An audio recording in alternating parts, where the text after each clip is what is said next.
Generally speaking, I think it's somewhere between 250 to 400,000 with an outside chance of 1 million if we get an extended cycle. They usually go up 5 to 10x in the last 3 months of the year. Cycles morph and change over time, but humans by definition tend to be cyclical in what we do. GDP is cyclical, credit is cyclical, equities are cyclical, commodities are cyclical. So there's something inherent within how humans get excessively pessimistic and excessively optimistic, that it's cyclical.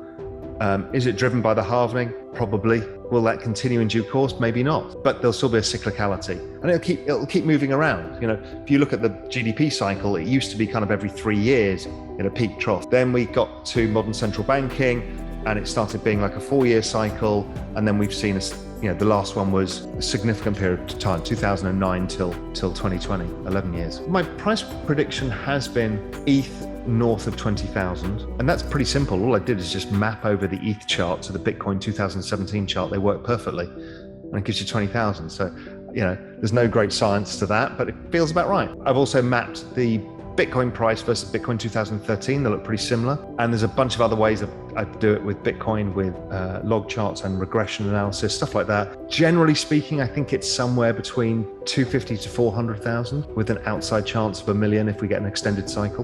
They usually go up 5 to 10x in the last 3 months of the year. We haven't even got to the all-time high, but let's say Bitcoin goes up, 5x from the 60,000 high.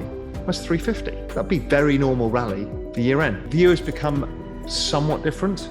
Those factors are not going away, but we've got something else that I call the exponential age that's come into the middle of this. Over the next 10 years, we're already, all of us, dealing with this crypto exponentiality, right? We're starting to get our heads around what exponentiality means. When I say crypto goes up 5x in the last 3 months of the year, you kind of laugh, but you think, yeah, it's possible. That's what exponential means, right? We're starting to get our heads around this. But we've got all at the same time the largest confluence of technologies that are all into maturity, i.e. the exponential stage. That's AI, robotics, genetic sciences, EVs, green energy. We have distributed computing power, Internet of Things, wearable technology, autonomous vehicles. There's a whole bunch of these things that are game-changing. Literally, we can't get our heads around what this all means. And it's all going to happen at the same time.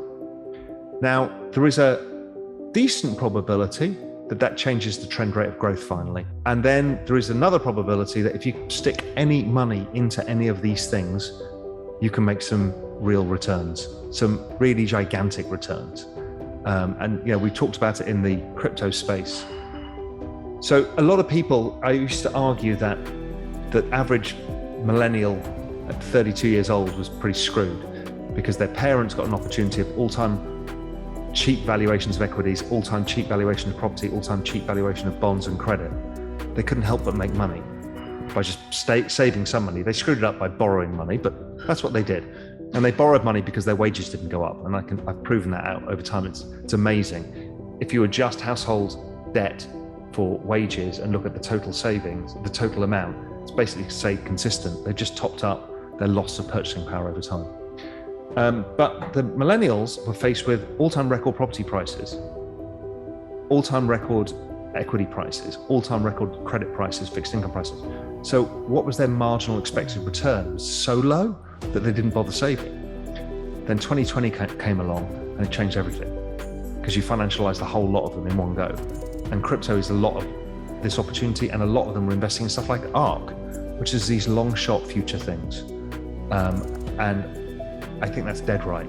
I think there's a huge opportunity for people, both in building businesses, investing in stuff, and just the chance for society to adapt at a rapid pace. But it's going to leave a lot of people behind because people fear change. And if you're not used to it, you're going to get terrified. I mean, look at the narratives that are going on right now. Vaccine, anti-vaccine. What is that about? Technology. Elon Musk, self-driving cars, Tesla, the hatred and the love. What is that about? Technology.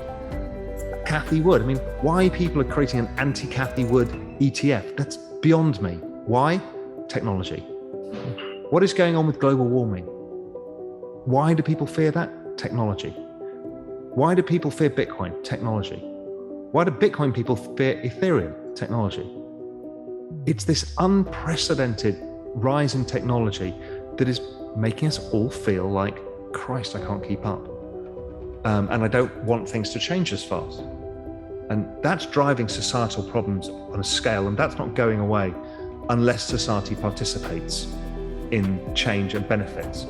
But we're still fighting about a vaccine, saying, there's a benefit, basically free for everybody, and half the people don't want it because it's technology. Oh my God, you're messing with my DNA. But that will change over time. People get accepting of stuff that they weren't accepting of before.